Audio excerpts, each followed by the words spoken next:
Good evening, boxing fans, and welcome back. Am I the only one who remembers which heavyweight war took place 19 years ago today?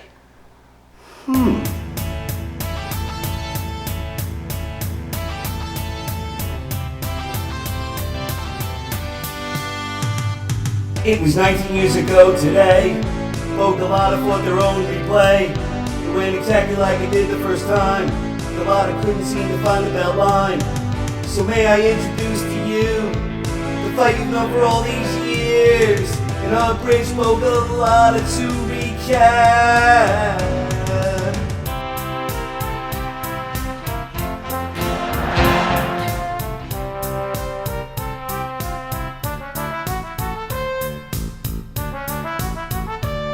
And upgrade Galata to recap. I know you will enjoy the show. And upgrade Galata to recap. Watch all his punches wander low. And upgrade Galata, upgrade Galata, and upgrade Galata to recap. This is Rummy's Corner. Rummy's Corner. Number 10. Down goes Moore on a right hand. An unbelievably close-in right hand shot. It happened. It happened. Michael Moore versus George Foreman. I admit, out of all the fights I'm going to talk about here today, this one was probably the least entertaining matchup of the bunch. But I've always enjoyed watching older athletes have success. Whether it was Nolan Ryan striking out 300 batters and still throwing 95-mile-an-hour fastballs well into his 40s, or whether it was Jerry Rice having a turn-back-the-clock type season with Oakland in 2002, or in a boxing-related example when Bernard Hopkins became the oldest fighter ever to win a major world title. I've always had an appreciation for older athletes having success at a high level in professional sports.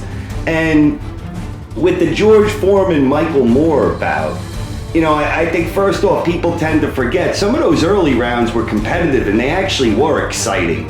Foreman was sneaking in right hands, and while Moore was in control of the fight, George was making a good account of himself early, and then you had Michael Moore getting his pep talks in between rounds from Teddy Atlas, talking about analogies about George Foreman being an old automobile, and if you push cars faster than they want to go, if they're old cars, that they break down, or something to that effect. But the fact that Foreman actually did score the late round knockout in this fight is what makes it so special, and I definitely couldn't do a top 10 fight list of heavyweight bouts since 1990 without including this, because at the time, before Bernard Hopkins, as we mentioned before, would go on to break this record, he became the oldest man at the time to win a world heavyweight title. 20 years after he had lost that very same title to Muhammad Ali. Wins it back 20 years later, 45 years old, the oldest man to ever win the heavyweight championship. And with Vladimir Klitschko's recent loss against Tyson Fury, Klitschko coming on 40 years old this March, I think it goes to show again how special what Foreman accomplished was, and that knockout will always have a special place for me because, like I said, watching older athletes succeed at the highest level in professional sports, you know you're looking at a special athlete when you see something like that. And Big George certainly was a special athlete. Number 9. Evander Holyfield. Holyfield continues to dig in. A left hook to the head. He's got Tyson in trouble. Tyson's ready to go. A straight right hand. The chopper stops the fight. And Holyfield has won. I can't believe what I'm seeing. It's the most unbelievable thing I've ever been privileged to witness. Mike Tyson versus Evander Holyfield. This fight, I believe the fight was dubbed Finally, and of course in reference to the fact that Tyson and Holyfield were originally scheduled to fight back I think it was in 1991 before Tyson had to begin his prison sentence. At the time the fight actually happened though, I mean, just a year prior to the fight, Holyfield looked like his career was over in the third fight, the rubber match of his trilogy with Riddick Bowe. And Tyson, since coming out of prison, had looked invincible. It looked like the Tyson of the 80s. He scored 4 impressive knockouts. He unified 2 titles in the process.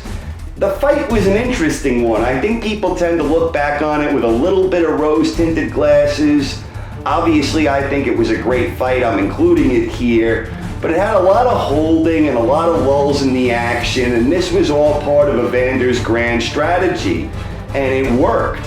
And the thing that made this fight so interesting is with the perception going into it, you had to believe watching it because Tyson was game. He was losing, I think, most of the rounds until I believe it was the 5th round I had him finally winning a round.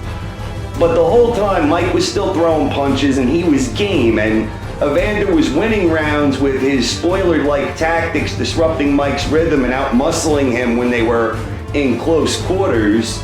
But Holyfield fighting brilliantly. Tyson was still in it though. He was throwing punches. You had the expectation that Tyson could still hurt Holyfield at any moment and end this.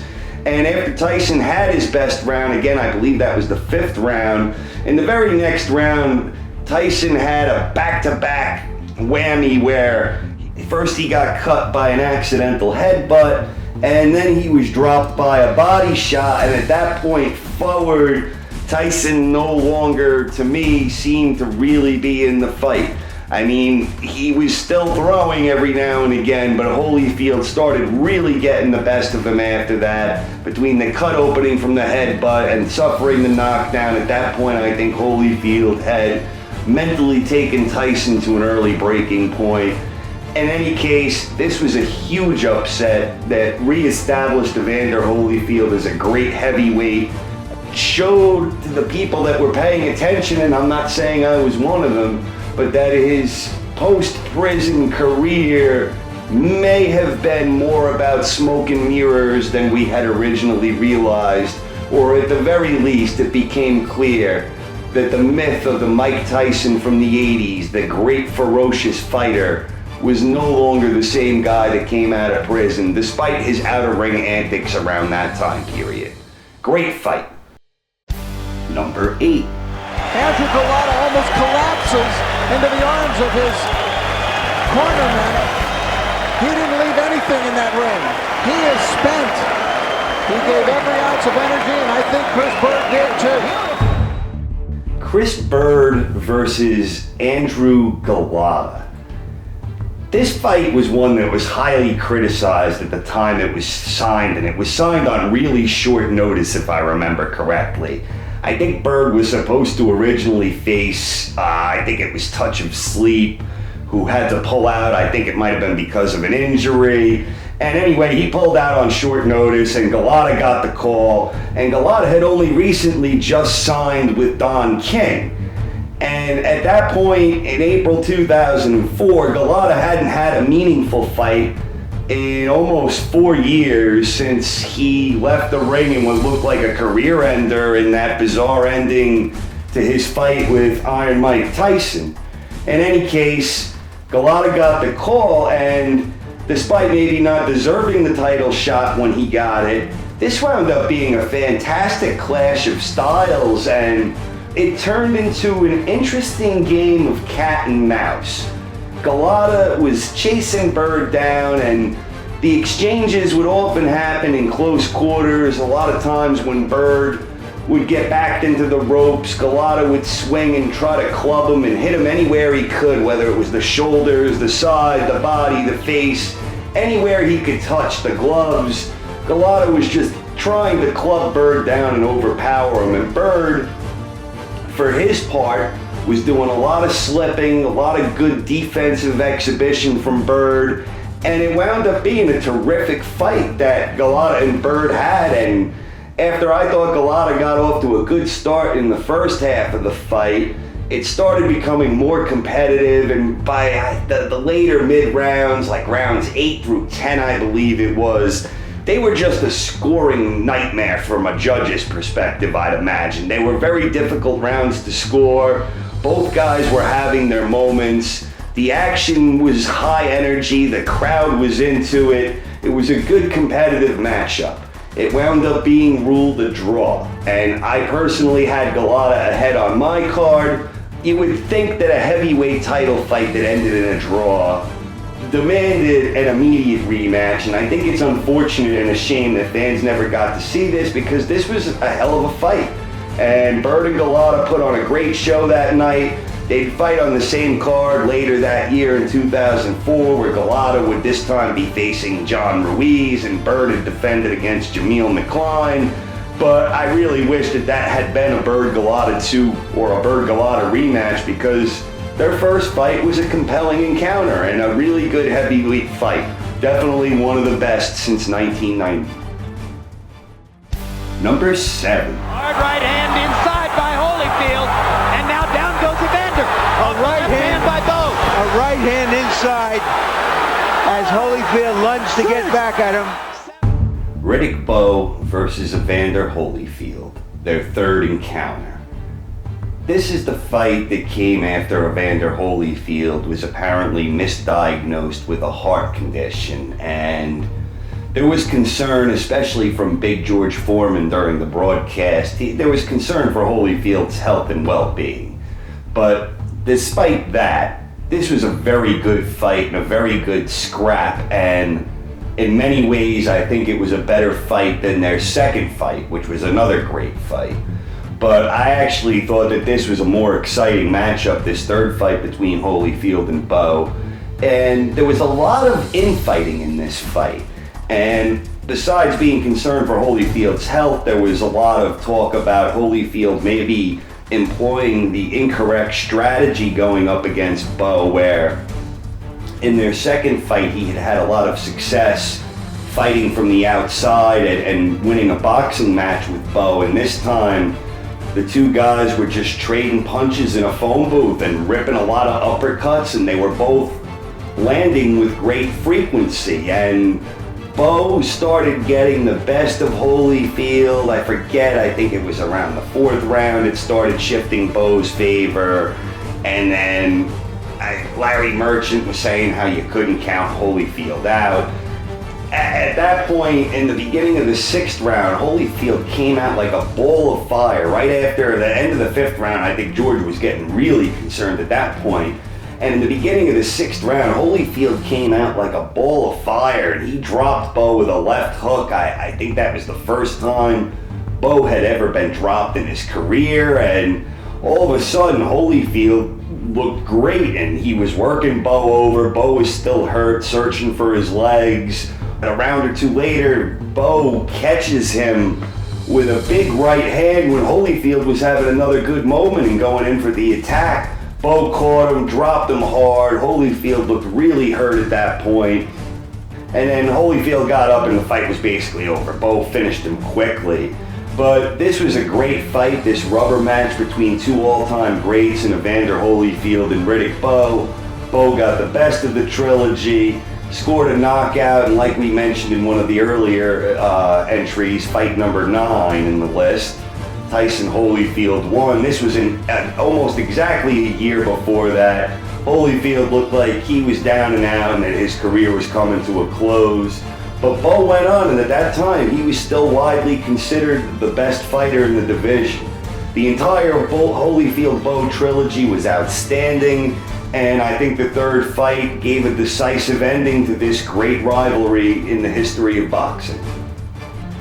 Great fight. Number 6. It's all Lennox Lewis can do to stand up. Not because of Vitaly Klitschko's punches, but because of his own exhaustion. Lennox Lewis versus Vitaly Klitschko. Now this TKO 6 is what this fight is commonly referred to on boxing message boards.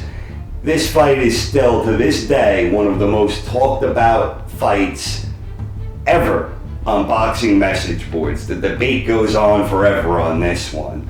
And the interesting backstory about this one is that both Lennox Lewis and Vitaly Klitschko agreed to fight on short notice.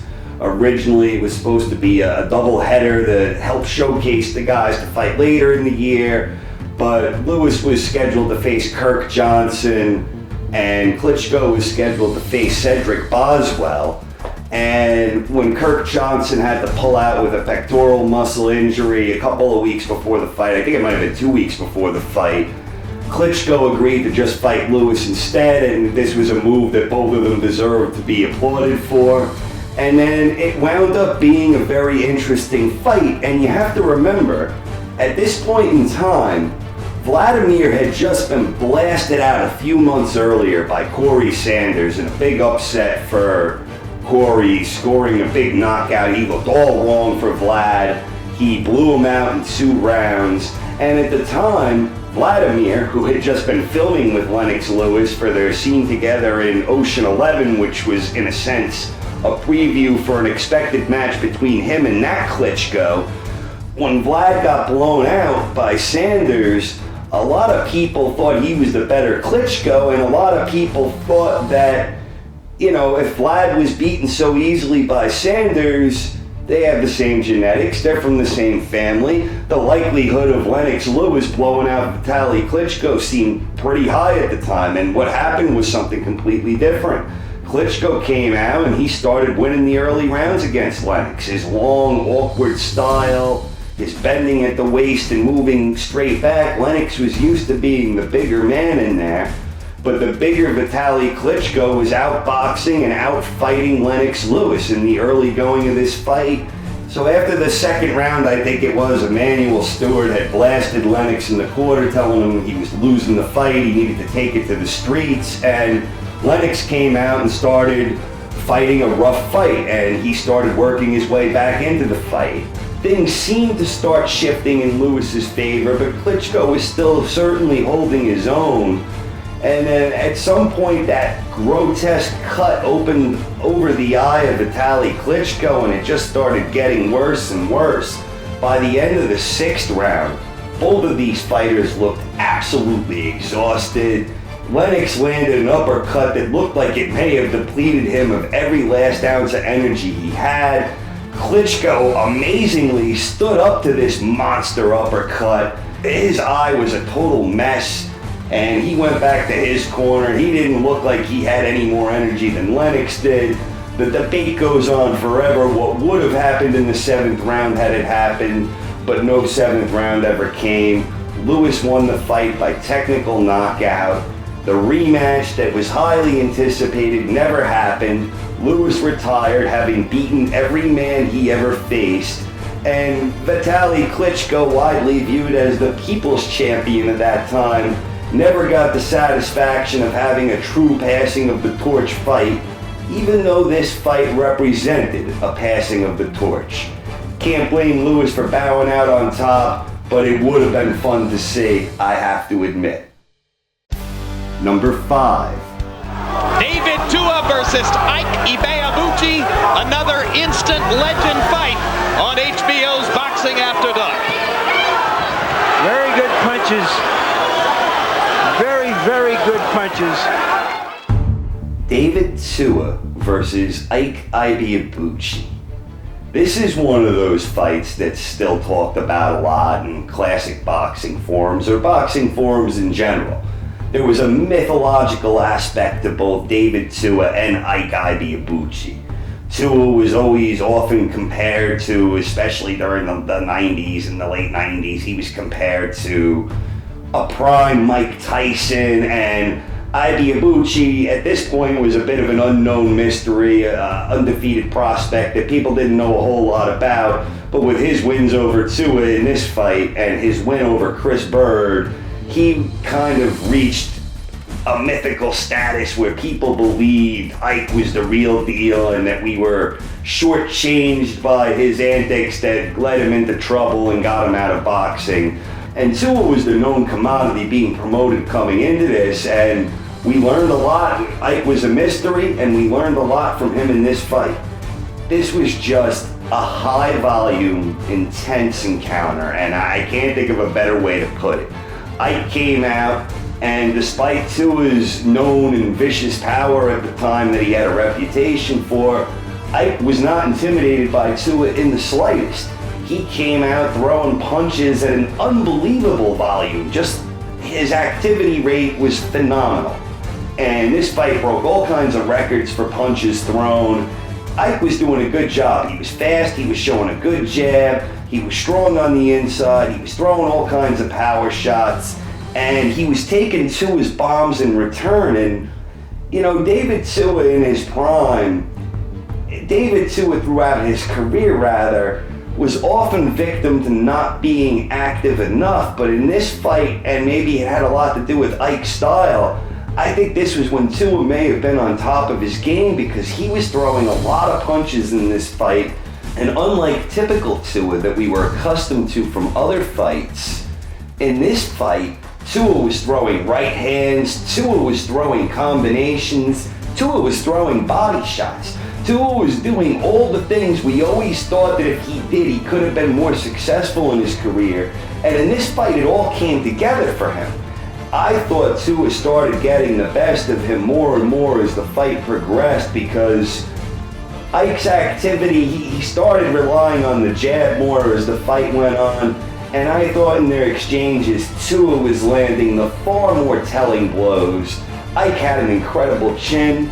Ike was a good fighter with a lot of heart inside the ring, but I think Tua's punches were having a much bigger impact on Ike than the other way around. And I think I'm in the minority view here, but I actually had Tua winning this fight. Although I disagreed with the decision myself, it was a competitive matchup. I can certainly see giving more credit to Ike's activity than I was crediting him for during the scoring. I thought Tua won, but it was a hell of a fight, and it's one that I kind of wish they would have had a follow-up on that one. It was definitely a fight that I think was worthy of a rematch.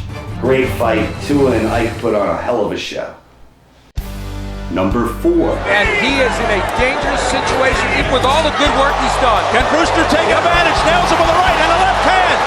Let's see how Blachowicz responds here. He's down. The accumulative effect put him down to a knee. Lamont Brewster versus Sergey Blachowicz. I admit, going into this fight, I didn't really know a whole much about Blachowicz. And at the time, it was kind of a murky picture in the heavyweight division. But at that time, going into that fight in early April 2006, I personally considered Brewster to be the best heavyweight in the division, a division that was filled with uncertainty.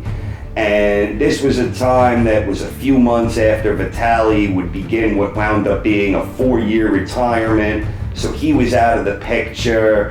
And this fight was coming I think it was 2 weeks before the rematch between Chris Bird and Vladimir Klitschko that was for Bird's IBF title, after Vladimir had came back from that devastating loss from Sanders and put on a very strong showing against a then highly regarded Sam Peter, where Vlad got off the canvas 3 times to win a very clear decision against Sam Peter. That was a big win.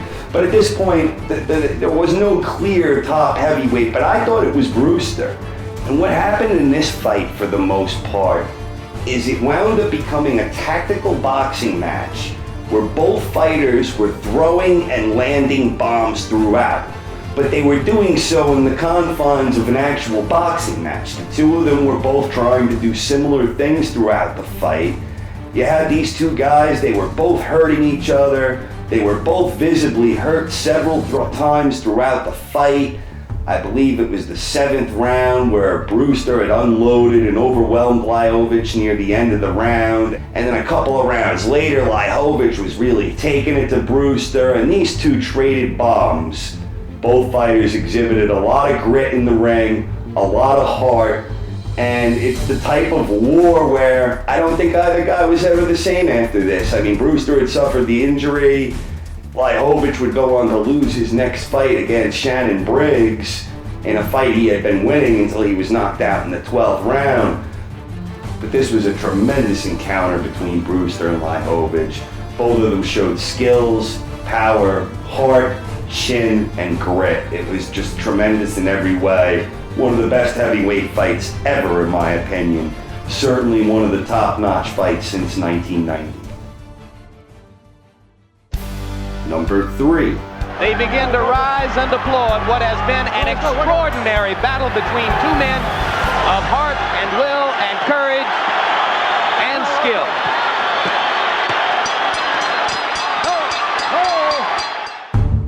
Evander Holyfield versus Riddick Bowe. Their first encounter for the undisputed heavyweight championship of the world. This was just a high-energy title fight where you had two guys, in my opinion, who were both in the absolute peak of their primes, fighting each other with a great contrast of styles, and these two guys both did it all. They were battling inside, they were battling outside, and they were throwing every punch in the book along the way. Uppercuts, jabs, right crosses, body work, everything you could want from a fight, this fight had. It was entertaining, it was competitive most of the way. For the most part, especially early on, Bowe was the stronger guy inside the ring, visibly stronger, and he was a little more active. It was great effort by Bowe.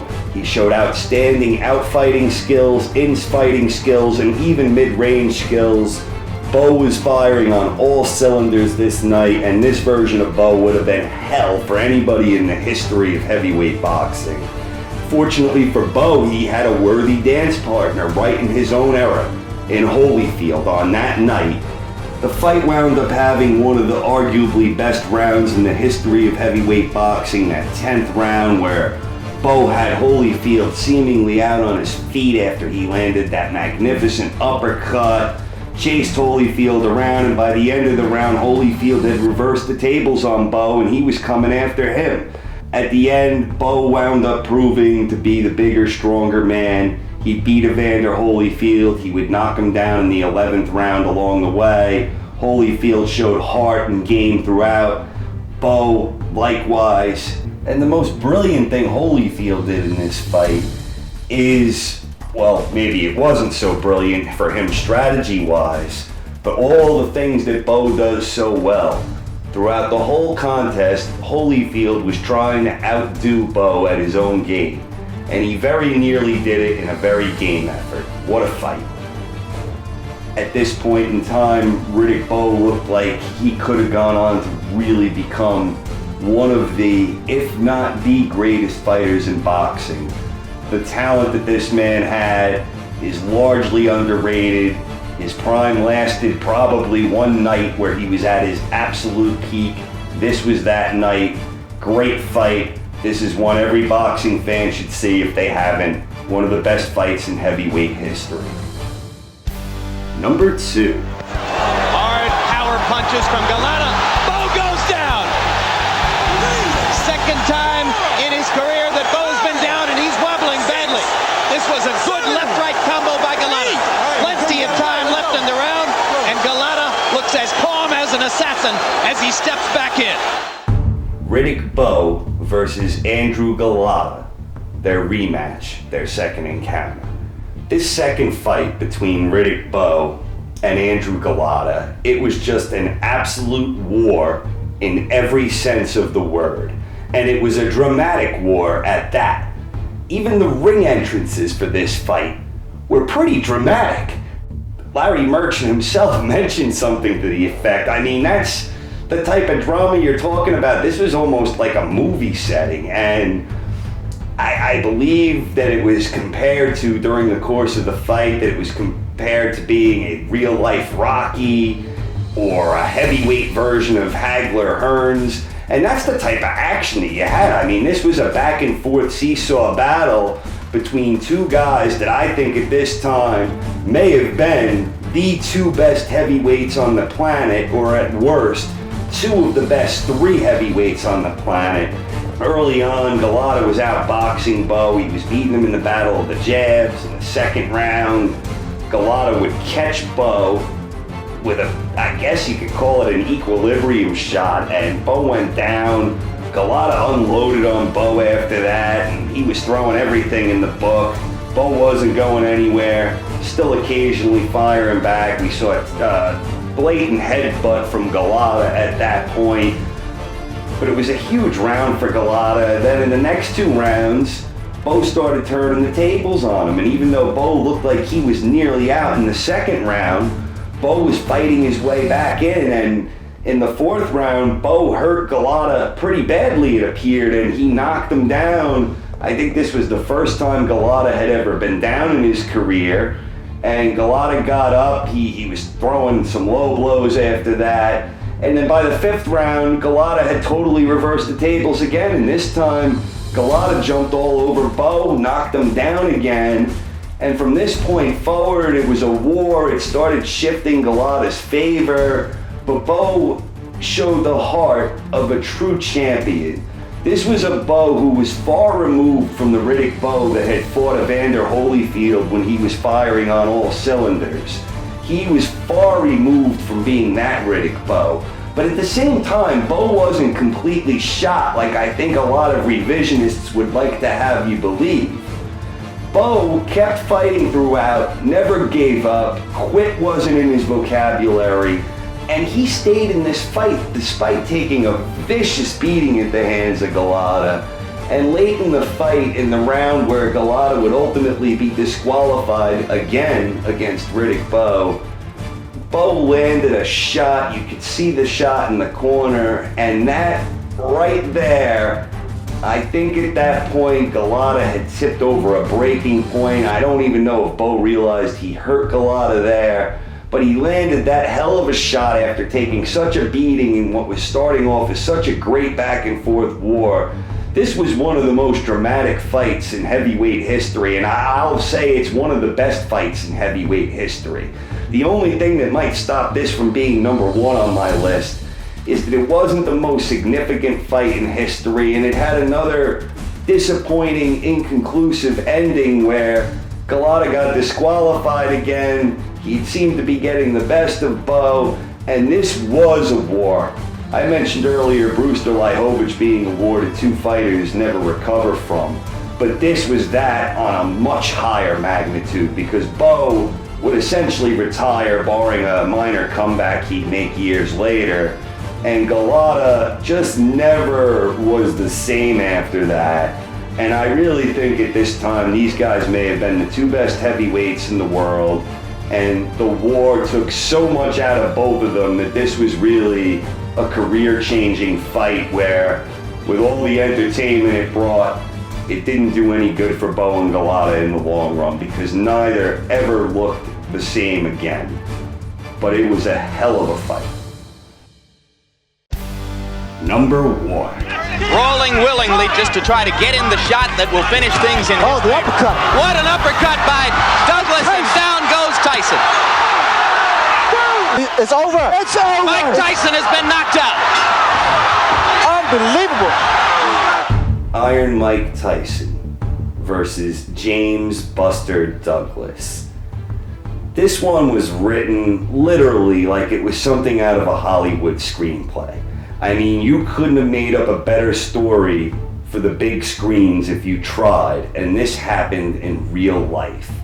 While it may have been a perfect storm scenario that ultimately made this conclusion possible, with the death of Buster Douglas's mother prior to the fight, with Mike Tyson having problems with his team and maybe not being as prepared as he should have been, with everything going on, this was just the ultimate story of a no-hope underdog overcoming the odds and doing so in the most dramatic fashion imaginable. Looking back on this fight, watching it now, you look and Douglas really jumped out to a dominating start right from the get-go. I mean, Tyson, with all his reputation for being this invincible, menacing force at that time, the guy that nobody could beat, the guy who could win fights just by intimidating his opponents, Douglas was not the least bit intimidated, and he was really firing on all cylinders and working a beautiful jab that controlled the range throughout the fight. But the whole while watching this fight, With all the success Douglas was having in the early going, making Mike Tyson look bad, putting on a technical exhibition against him where his tactics were working, you always had that feeling that Iron Mike was going to catch him with something big, and that it was only a matter of time before Douglas would succumb to the power of the great Mike Tyson. And then it happened, or it seemed like it happened, when Tyson dropped Douglas in the 8th round of their fight, and it looked like the end was near, and that all that hard work had been from naught, and what would have been a good feel-good story in the conditions of Douglas being the big underdog, it looked like all of that went out the window. But then it happened, like something out of a dramatic movie, and Douglas persevered, and he hung in there. And then I don't know to this day what happened after that, other than Douglas attacked Tyson and hit him with one of the most vicious combinations imaginable. The most surreal image that I can think of in all the boxing fights I've seen over the years, and I've seen many, I can't think of a more surreal moment than Tyson on the canvas, searching around for his mouthpiece, throwing it in his mouth any old way, and rising to his feet. And the legend, the myth, the invincible Mike Tyson had just been knocked out by the great underdog, Buster Douglas. And while the fight itself may have technically been one-sided, you have to keep it in the context of the time. And what happened there was truly something magical that night. Douglas would never repeat the efforts he had, but on that night, he would have been a tremendous fight for everyone in history, even if Mike Tyson was grossly undertrained. It just doesn't get any better than this. This is why we watch the fights. This is why such and such would never lose to such and such means nothing. Look at this fight, the ultimate underdog story. And in my opinion, one of the absolute greatest heavyweight fights ever, and certainly the greatest since it happened in early 1990. There hasn't been a better, more dramatic fight in my opinion. This is Rumsfeld. Thank you for tuning in. Hope you enjoyed the video, and if you did enjoy it, please subscribe to my channel. Stay tuned for more episodes in the future.